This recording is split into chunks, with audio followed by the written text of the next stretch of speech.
గోవింద కొంచెం వెనక్కి వెళ్ళి పట్టుకున్నామా. దీపం చూసుకోండి. ఇటు 2 రంధ్రాలు ఉంటాయండి, కొంచెం దిప్పు నాకు కనిపిస్తాయి. అటుపక్క 2 రంధ్రాలు ఉంటాయి. దీన్ని ఎక్కడ వాడతారండి?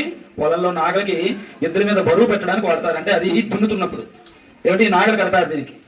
ఇది బరువు పడేటప్పుడు ఈ ఎద్దులు నడిచేటప్పుడు వాటి తనకు శ్వేదం ఏదైతే చెమట భూమి మీద పడుతుందో దానివల్ల మనకు ఆధారమైనటువంటి అన్న ఉత్పత్తి కలుగుతుంది. భూమి దున్నితే కదా అన్నం దొరుకుతుంది.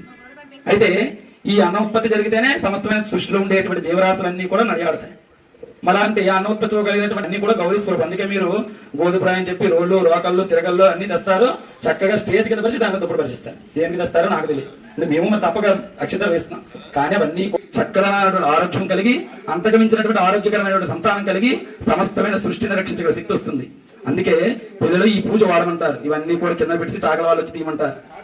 అది గౌరవంగా తెచ్చుకున్నాం కనుక ఆ గౌరవంగా చేయాలంటే ఆ పూజ కళ్యాణం అంటే మొదటిసారిగా ఆ పూజకి నమస్కారం చేసుకుని కంకణం కడితేనే కళ్యాణానికి సూత్రధారణ చేయడానికి అర్హత కలిగి ఉంటాం. అంతవరకు లేదు. మన రోకళ్ళకి కడతాం, రోలికి కడతారు. ఈ పూజ మీద మాత్రం పక్కన పెట్టేస్తారు పసుపు రాసి. కానీ వీటికి కంకణం కట్టి వాటి ద్వారా ముందు ప్రోక్షణ అవధానానికి అదే విధంగా వంశాన్ని నిలబెట్టే శక్తి వస్తుంది. కనుక అటువంటి సూత్రధారణ జరుగుతుంది. 1-2 నిమిషాలు చక్కగా అమ్మవారికి ఆ వక్షస్థలం తాకేటట్టు పాలు వేయాలి. కనుక చక్కగా చూస్తూ నమస్కారం.